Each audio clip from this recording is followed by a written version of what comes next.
Hi, and thank you for joining me today. This is Delana Cotton with the Cotton Home Team at Virtual Properties Realty, serving the greater Atlanta area. Now, today I'm going to be talking a bit about what exactly is a pre-qualification letter. Now, at the beginning of your house hunting process, a borrower will reach out to a lending institution. When they are having the conversation with the potential lender, one of the things that they will do is either get a pre-qualification letter completed or a pre-approval letter. Today, we're going to go over, like I mentioned, a pre-qualification letter and what it will do for you and the information that the lender will actually be asking and collecting from you. Now, when you're speaking with the lender about a pre-qualification letter, one thing that they do is to gather the information on your financial status, i.e., how much you're making each month, along with what approximately your debts are. They will also go ahead and pull a credit report. Now, this pre-qualification letter only takes about 10 minutes to complete, and that's because the lender is actually not verifying any information. Now, based on the information that you have provided verbally or online to the lending institution, they will be able to come up with a rough estimate of what they believe they will be able to loan you.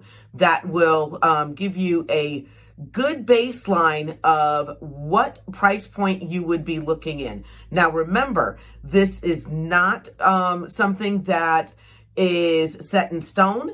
Okay, and that your financials have not been verified at this time. Now, you might be wondering, how strong is a pre-qualification letter? Honestly, it's not that strong because, as I mentioned before, the lender has not verified any of your information. They have taken the information from you either verbally over the phone, or it's just information that you have entered on their secured website. Now, with the pre-qualification letter, they most likely did pull your credit report, and that would have been a hard pull on your credit.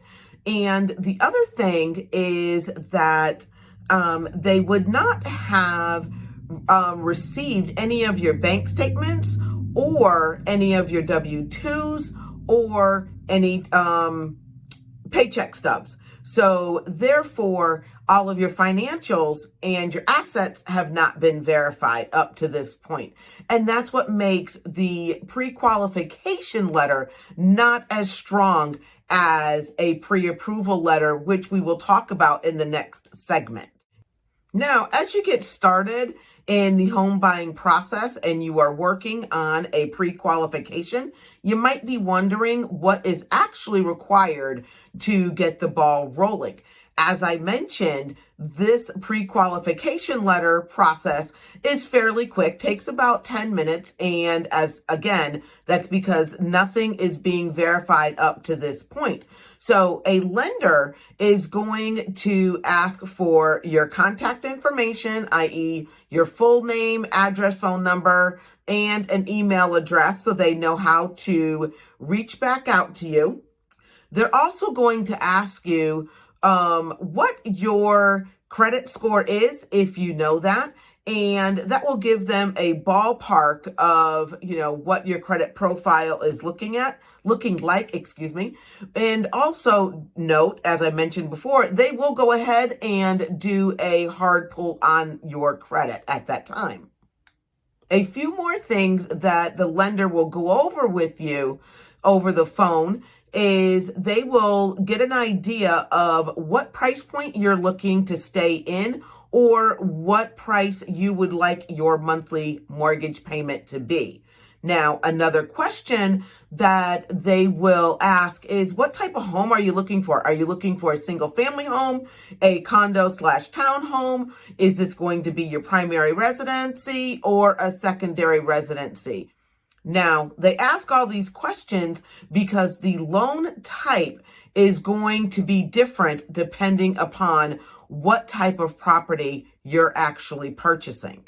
Two other questions that the lender may have for you is how much money have you set aside to cover your down payment and your closing costs, along with, again, what is your monthly debts, so they can have an idea of what your debt to income ratios are. Now, once you receive this pre-qualification letter, technically you can begin the house hunting process. However, as I mentioned, it's not as strong as submitting a pre-approval letter if you do find the house of your dreams.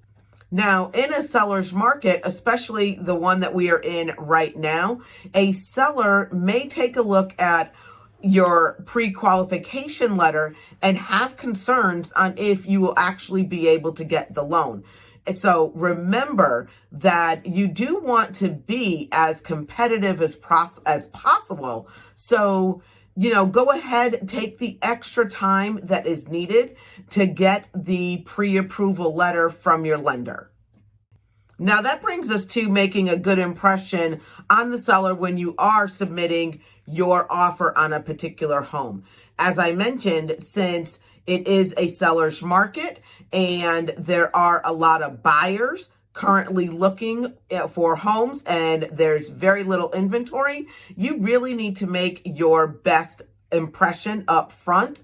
And having just a pre-qualification letter where all of your financial information has not been verified may raise red flags to a seller. So go ahead and make sure that your lender does pull all of your financials, collects your tax returns, and all of your bank statements and your paycheck stubs, so they'll be able to go ahead and issue a pre-approval letter giving you a stronger offer.